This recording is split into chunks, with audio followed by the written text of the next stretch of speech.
بسم الله الرحمن الرحيم. طه ما أنزلنا عليك القرآن لتشقى إلا تذكرة لمن يخشى تنزيلا ممن خلق الأرض والسماوات العلا الرحمن على العرش استوى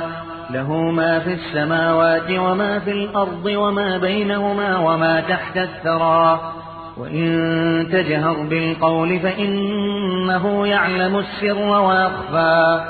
الله لا إله إلا هو له الأسماء الحسنى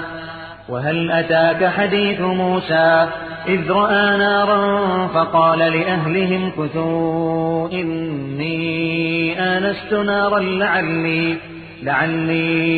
آتيكم منها بقبس أو أجد على النار هدى فلما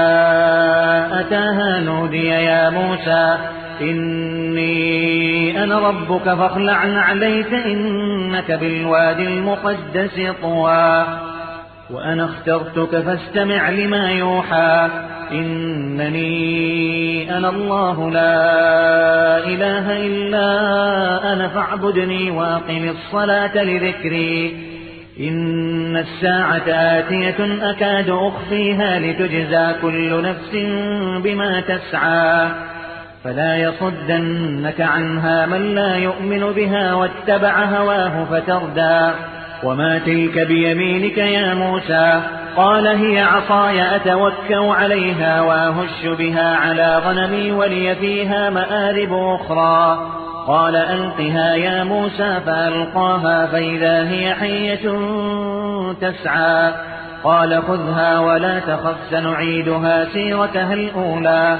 واضمم يدك إلى جناحك تخرج بيضاء من غير سوء آية أخرى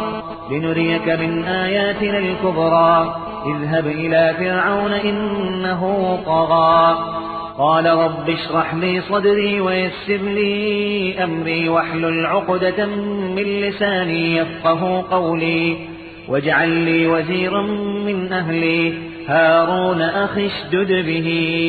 أزري وأشركه في أمري كي نسبحك كثيرا ونذكرك كثيرا إنك كنت بنا بصيرا قال قد أوتيت سؤلك يا موسى ولقد مننا عليك مرة أخرى إذ أوحينا إلى أمك ما يوحى